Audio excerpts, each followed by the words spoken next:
Welcome, everyone, to the Deep Dive. Today, we're really plunging headfirst into a scenario that's, well, it's pretty compelling, but also, frankly, quite chilling. It's all based on the sources you've shared with us.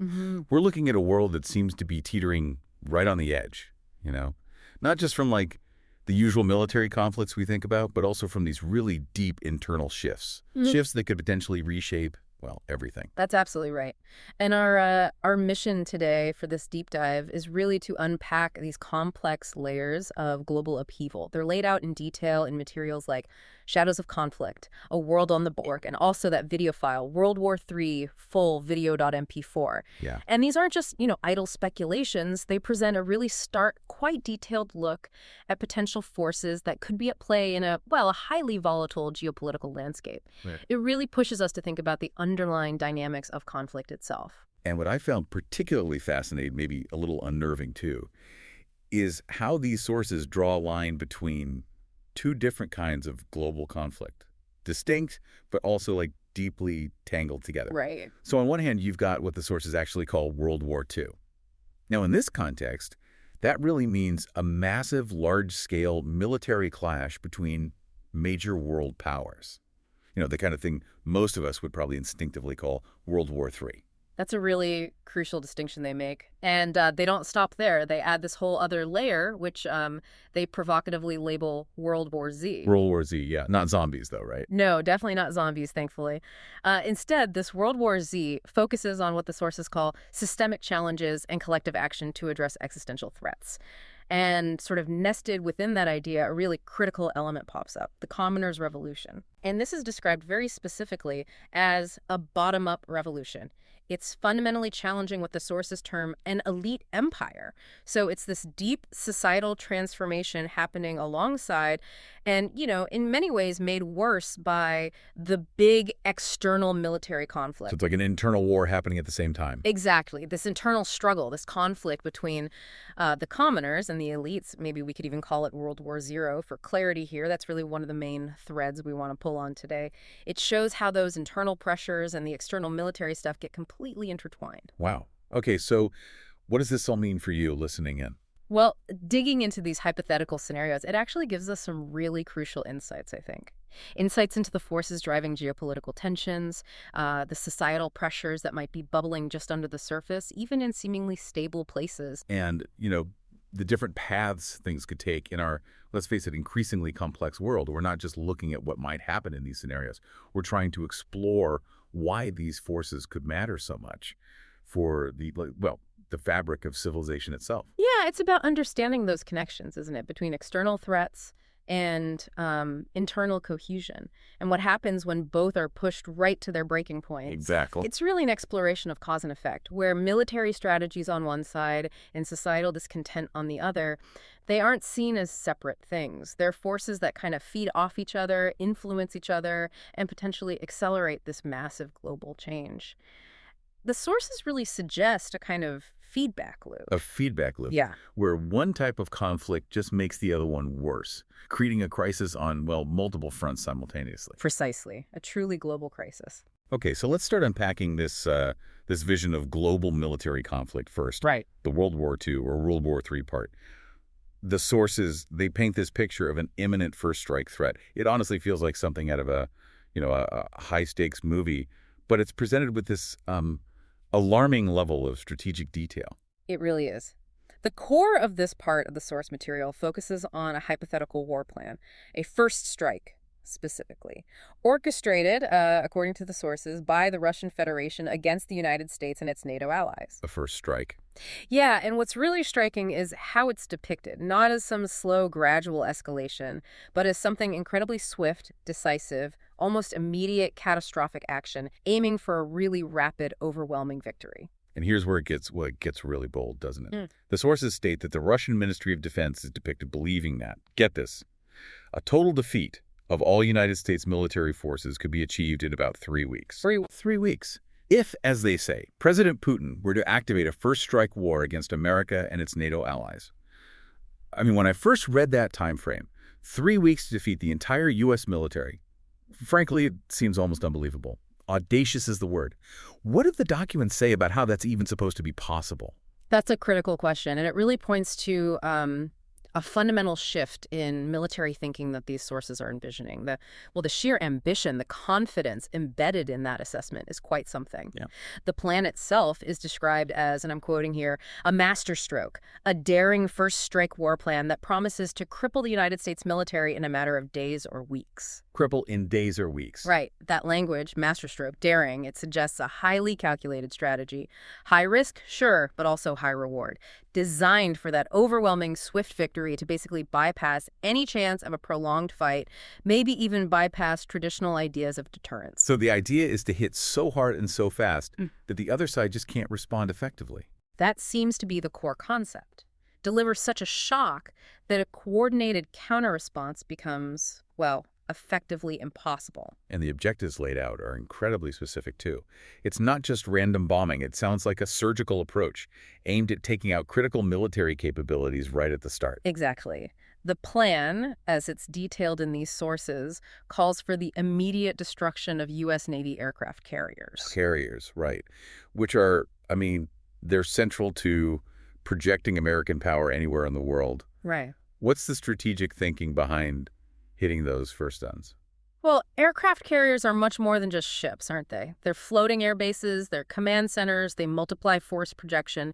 So taking them out early, the thinking seems to be, would cripple that power projection capability. Yeah. It would severely limit the U.S. and NATO's ability to respond quickly, and it denies them a major part of any potential counterattack strategy. It's a classic move, really.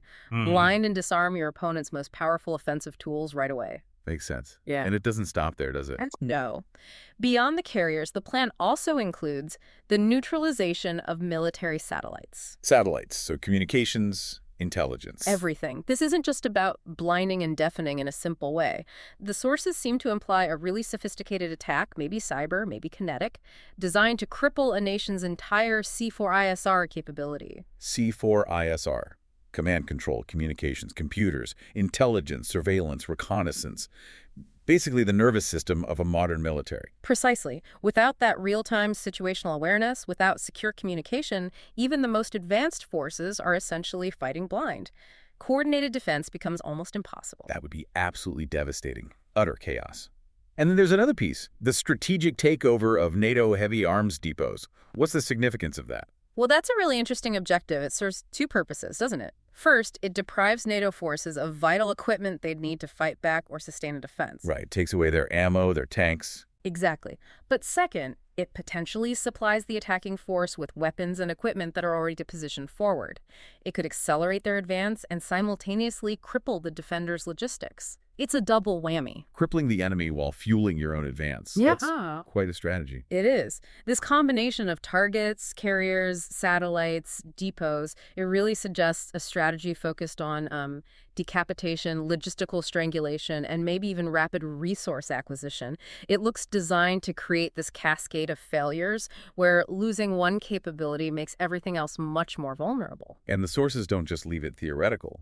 They describe the initial moves quite vividly. They do. They illustrate that initial phase with a, quote, swift and calculated move, specifically mentioning Russian Spetsnaz's troops seize control of strategic assets in Norway and Germany. This immediately kicks the tension levels sky high. Norway and Germany. Why those specific locations? What makes them strategic assets that would set the stage for this cataclysmic showdown the sources talk about? Well, thinking geographically, Norway and Germany are critical points for NATO. Norway's long coastline gives significant control over the North Atlantic, impacting sea lanes, submarine movements, very important strategically. Okay, North Atlantic access and Germany. Germany is right in the heart of NATO in Europe. Seizing key assets there could disrupt the alliance's ground command structure, its logistics, its ability to move forces right at its core. It's not a subtle buildup. It's presented as a direct physical grab of vital locations designed to kind of fragment NATO's response capability from the outset. Setting the stage for encirclement or paralysis rather than a head-on battle everywhere. That seems to be the idea presented, yeah. The implications of a plan like this, if anyone thought it was actually viable, they're huge. The audacity, the ambition, the speed, it throws basic ideas about global stability and deterrence as we understand them right out the window. Absolutely. It's a scenario designed to create a fait accompli, right? A Mhm. situation where it's already happened, leaving adversaries very little time to react effectively, let alone retaliate in a meaningful way. It's not just about military victory in the traditional sense. No, it's about breaking the will to fight. Breaking the will, dismantling the capacity for a sustained response before it can even get going. It's a terrifying vision of how a really swift, overwhelming offensive could, at least theoretically in this scenario, bypass the usual safeguards of, mutual assured destruction. Okay, so moving beyond that initial strike, the sources are also very clear that this hypothetical World War II, this World War III, it wouldn't just be conventional military stuff, tanks and planes. They describe it as a multifaceted conflict. That's a really key point, and it reflects the reality of modern warfare, doesn't it? Conflicts today are rarely just on the battlefield. Hmm. This scenario underlines that by detailing all the different components of the aggression. Right, so there's military aggression, obviously, Hmm. boots on the ground, missiles flying. Yes, that's certainly central. But it's only one piece of what the sources describe as a much larger, more intricate puzzle aimed at crippling an adversary on, well, basically every front imaginable. And that includes cyber events, which, that's the digital front line now, isn't it? The sources seem to hint at more than just hacking emails, too. Maybe sophisticated AI-driven disinformation, things designed to exploit societal divisions. That's the implication. It's not just about disruption, it's about destabilizing internal cohesion. Imagine critical infrastructure, power grids, financial systems, communication networks not just being bombed, but being paralyzed by unseen digital attacks. That creates chaos, erodes trust. It's a totally different kind of warfare compared to, say, World War II. A complete game changer. And alongside the armed conflict and the cyber front, the sources also highlight propaganda. The battle for hearts and minds. Exactly. Shaping public opinion, sowing discord, undermining the enemy's resolve from within. It's presented as being as much about controlling the narrative as controlling territory. Using advanced psychological operations, perhaps, to fragment the opponent's society even before the troops arrive. And underpinning all of this, driving it, are the geopolitical rivalries. The sources mention these being driven by ideological, political, or economic disputes or power grabs. So these attacks aren't random. They stem from these deeper conflicts and struggles for dominance. Precisely. It suggests a world where power isn't just contested with military force, but through this complex web of influence, economics, information, ideology. The why behind the conflict is just as important as the how it's fought. This whole broader context, it helps us understand that modern conflicts, as depicted here, really do spill over traditional boundaries. They involve information, economics, ideology, hitting an adversary's military, their economy, and their societal cohesion all at the same time. It's presented as a holistic approach to warfare. Not just winning on the battlefield, but winning in people's minds and across the global economic system, too. Total war, in a very 21st century sense. And the consequences described, they're sobering, to say the least. The sources are blunt. They underscore that this kind of conflict would lead to, quote, widespread destruction, loss of life, and destabilization of global order. Not just a regional war, but a global catastrophe. The impact is immediate and far-reaching. The sources say it would have far-reaching consequences for international relations, geopolitics, and global security. That points to a complete shattering of the existing international system. Alliances, norms, global governance mechanisms, all thrown into question. It's not just a war, it's like a forced reset, a fracturing of whatever rules-based order exists. Yes. And they also highlight the immediate and direct impact on military, political, and social dynamics around the world. That means basically no one is untouched. It's a shockwave hitting every aspect of society, changing how people live, work, interact. Yeah. Everything. If we really think about what that means, it's horrific for civilian populations, obviously. They always bear the brunt. But the sources seem to go further, don't they? They paint a picture of cascading crises. They do. It's not just the direct casualties from bombs and bullets. They imply widespread famine because global supply chains would just collapse. Breakdown of critical infrastructure power, communications leading to societal chaos, mass displacement, refugee crises on a scale we can barely imagine. It sounds like the very ability of governments to function, to provide basic services, just evaporates. That's the picture painted. Vast regions potentially plunged into an almost primitive state of survival, and international cooperation, which needs some level of trust and shared interest. that would be incredibly difficult to rebuild, making it harder to deal with all the other global challenges that wouldn't just disappear. So it's a world plunged into deep chaos and uncertainty, where the long-term fallout sounds almost as terrifying as the war itself. That's the scenario laid out: profound, long-lasting destabilization. Okay, so that's the external military conflict, the World War III scenario. As terrifying as that is, the sources then dive into something equally significant, maybe even more insidious in a way. This is the battle within. This is where we really get into what the sources call World War Z. Right, the systemic challenges, the societal upheaval, and specifically this idea of the commoner's revolution. We set the stage with that chilling possibility of external war. But what's really unsettling in these sources is the idea that this external pressure isn't the only thing going on. In fact, it acts like an accelerant, right? For a different, maybe more fundamental kind of conflict, the one happening inside societies. This internal dynamic is absolutely critical to the picture the sources paint, because it highlights how those external pressures, like a major war, often just rip open the pre-existing fault lines within a society. Makes sense. Stress exposes the cracks. Exactly. As that external military conflict escalates, the sources say that ideological fault lines deepen, fracturing alliances and reshaping allegiances. And that's happening inside nations, among different groups. It's not just political disagreements anymore. It suggests a world where basic loyalties are tested, maybe shifted. The very idea of national unity gets challenged. And this is where that concept of the elite empire really comes into play, isn't it? The sources say these deepening divisions actually embolden certain actors, state and strategic actors, that are fierce enemies of the elite empire. Yes. And it's important how they characterize this elite empire. It's not just, rich people or old aristocracy. It's presented as a deeply entrenched system, a power structure where, according to the sources, critical decisions get made through, quote, political machinations and backroom deals. Backroom deals, implying decisions made by a select few, maybe disconnected from the general population, focused on their own interests. That's strongly implied, a focus on self-preservation, perhaps, over the broader good. This language clearly identifies a powerful, established ruling class or system as the target for these newly emboldened enemies. It frames it as a power struggle that goes beyond just nation versus nation. It's about the very nature of global governance and control. The sources emphasizing those political machinations and backroom deals, it suggests this huge disconnect, right, between the rulers and the ruled, fueling resentment, deepening those ideological divides. Precisely. It creates the conditions, the fertile ground for something like a commoner's revolution.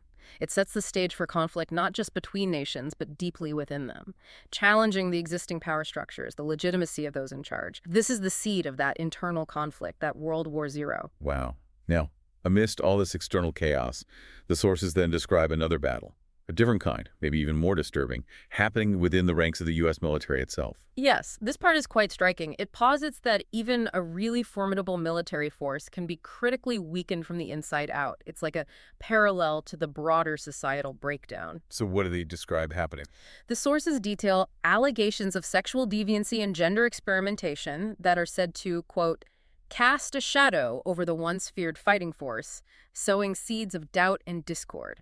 Okay, now, it's really important here, as you said, the sources frame these as allegations. They focus on the impact these claims have within the military, how they become divisive, rather than confirming the claims themselves, right? We're reporting what the source says is happening and its effect. Exactly. The crucial point presented is the effect on internal cohesion, on trust, on morale. The sources state the consequence is that morale wanes and readiness levels plummet. This creates a critical vulnerability. So it's not just about external threats anymore. It's this internal erosion of strength, which the sources suggest can be just as damaging, maybe more so, if soldiers don't trust their leaders or each other. It's a recipe for paralysis. And what's really interesting here is how the sources elevate this internal military struggle. They depict it not just as a readiness issue, but as a, quote, clash of ideologies that threatens to tear the very fabric of planetary civilization and the United States society apart. Wow, that's a huge claim, tearing the fabric of civilization apart. It elevates the internal strife to an existential level, suggesting that this kind of societal decay, these ideological battles within a nation, particularly within its key institutions like the military, can be as detrimental as any external enemy. It weakens the nation from its core, making it vulnerable on all fronts to the external military threat and to that internal commoners' revolution that's brewing. Which brings us right to that pivotal concept in the sources, the rise of the commoners, a bottom-up revolution. This seems to be where that internal World War Z or World War Zero really comes into sharp focus. So first, we need to understand who exactly is a commoner in this context. Yeah, the definition is key. The sources are quite precise. They state a commoner refers to a person who is not part of the aristocracy, nobility, or ruling elite. So straight away, a clear line is drawn between the common folk and a privileged class. Okay, not nobility, but it goes further than that. It does. It elaborates that commoners are individuals who belong to the general population or common folk of society and do not hold hereditary titles or special privileges based on birth or social status or wealth accumulation or political control. Okay, so it's not just about dukes and earls. It's about anyone without special privileges based on birth, status, wealth, or political control. That casts a much wider net, doesn't it? It can include a huge majority of people who feel left out or maybe even exploited by the system, by that elite empire we talked about. Exactly. It captures that feeling of being excluded, disempowered. And the sources add a broader sense, too, clarifying that commoners refer to any member of the general public or community, regardless of their social or economic background. So it unites a really diverse group under one umbrella, just by defining them as not being part of the ruling elite. That sounds like it could be a powerful basis for a collective identity, for mobilization. That's precisely the implication. It sets the stage for collective action against the established order. And this definition, it's not just academic. The sources explicitly link it to revolution. They say this definition is setting the stage for the commoners' revolution, signifying a profound shift in power. Not gradual, but a forceful uprising. Yes, an active bottom-up challenge. And what's really crucial here is how this bottom-up revolution, focused on challenging those traditional elites, connects directly back to the definition of World War Z. Right, which was about systemic challenges and collective action to address existential threats. Exactly. The sources seem to be saying that this commoners' revolution is that collective action. It's the systemic challenges manifesting as a direct confrontation with the entrenched power structure, the elite empire. The sources actually dig into the grievances fueling this, too. Oh, yeah. What kind of grievances? Well, beyond just general inequality, they talk about a pervasive sense of disempowerment, things like perceived cronyism, unchecked corporate influence, a feeling that maybe democratic processes have been sort of captured, Yeah. by the elites. It creates this potent mix of resentment. Which, under the extreme stress of a major war, could make revolution seem not just possible, but maybe necessary. That's the scenario painted, that the external conflict acts as a catalyst. So essentially, this internal conflict, this World War Zero, the commoners versus the elites, is running in parallel with the external World War II, the big military conflict. Two wars at once. And it sounds like they're deeply connected. Like maybe World War III couldn't happen in this scenario without triggering World War Zero. That's a strong implication. The analysis really forces you to think about the societal pressures, the inequalities that could fuel such a movement. That feeling of having no stake in the system, no control, maybe being exploited. That's fertile ground. Yeah. And then a global military conflict comes along, shatters the existing order, creates chaos. It could absolutely act as the spark. The breakdown of the old order creates a vacuum or maybe an opportunity for the internal order to be remade, maybe violently, by those who felt excluded before. It's a tragic kind of symmetry. External chaos igniting internal fire. I'll put. Now, amidst all this, the external war hitting its peak, the internal military strife, the rumblings of this commoners' revolution, the sources do mention something else, voices calling for calm. Yes, almost like a flicker of sanity in the madness. The sources highlight that voices of dissent and reason increasingly rise amidst the chaos. Specifically, they mention environmentalists and social engineers clamor for peace. Environmentalists and social engineers. Sure. Interesting groups. Why them, do you think? Well, it suggests actors who are focused on broader, perhaps longer-term concerns than immediate military victory. Environmentalists worried about planetary survival, maybe social engineers concerned with societal cohesion and well-being. Their perspective might transcend the immediate geopolitical fight. They see that winning the war might mean inheriting a wasteland. Right, and these voices become louder as things get worse. Apparently so. As the conflict reaches its crescendo, the sources say powerful and mass voices of reason emerge. They're described as calling for an end to the madness before it's too late. And this happened specifically in response to an ultimatum issued by the Russian Federation to the West. It sounds like a last-ditch effort. An ultimatum forces the issue, makes everyone confront the reality of where things are heading. That seems to be the significance. It shows that even in these extreme circumstances with deep divisions, there can still be movements towards reconciliation, a collective desire to pull back from the brink. It suggests maybe a critical mass of people can recognize the precipice and demand to stop, even while the elites and state actors are locked in their struggle. It points to some inherent desire for self-preservation, maybe, a yearning for stability, even after everything starts falling apart. Possibly. The ultimatum acts as that final, stark wake-up call, forcing everyone to reckon with the true cost of unchecked conflict, both the external war and that internal World War Zero. So after walking us through this landscape of, frankly, terrifying external war and deep internal revolution, the sources then shift. They offer this glimpse of an aftermath. A world changed forever, yes, but also with this surprisingly hopeful vision, a dawn of a new era. It is quite a shift in tone, isn't it? Despite the incredibly grim picture painted before, they do conclude with this sense of hope. They describe a new dawn rising over a world forever changed. That phrase itself, new dawn, it immediately suggests rebuilding, recovery, that even this immense destruction isn't the end, but maybe a prelude to some kind of rebirth. And it's not just vague hope, is it? It sounds quite specific. The sources talk about whispers of reconstruction of civilization on steady foundations echoing across the landscape. Nations actively striving to rebuild and reconcile. Yeah, steady foundations. That's key. It implies a deliberate, widespread effort, not just patching things up, but maybe fundamentally rethinking how society is structured, learning the lessons from the catastrophic costs of both that World War III and the internal World War Zero. So what would rebuilding on steady foundations actually involve? Based on what led to the collapse, it sounds like it has to address more than just bombed-out buildings. Absolutely. It would have to mean addressing those ideological fault lines, the systemic inequalities that fueled the Commoners' Revolution, and the broader breakdown. It would have to be about building something different from the elite empire that was challenged. So maybe tackling the political machinations and backroom deals, creating more transparency, addressing the power imbalances. That seems essential. Reconciliation, too, would be huge, healing those incredibly deep wounds, rebuilding trust between groups that were literally at war with each other internally, consciously dismantling the structures that allowed the old elite empire, as the sources call it, to flourish. It's a monumental task they're sketching out. And leading this massive effort, the sources introduce new sovereign enlightened leaders, leaders who grapple with the legacy of conflict and vow to chart a new course towards peace and prosperity. This idea of enlightened leadership is pivotal to the hopeful outcome. The vision is of a new world emerging from the ashes of war once the smoke and dust settles. These leaders, presumably, would be ones who have truly absorbed the lessons of the catastrophe. Lessons from both the external war and the internal revolution. Yes. They'd be tasked with creating an environment where stability, both national and maybe even global, could actually take root, perhaps bridging that chasm between the commoners and the elites that fueled so much of the internal conflict. Leaders who understand systemic failure because they've lived through it. Which raises a really interesting question for you listening. What would enlightened leadership actually look like in practice, especially compared to that elite empire described earlier?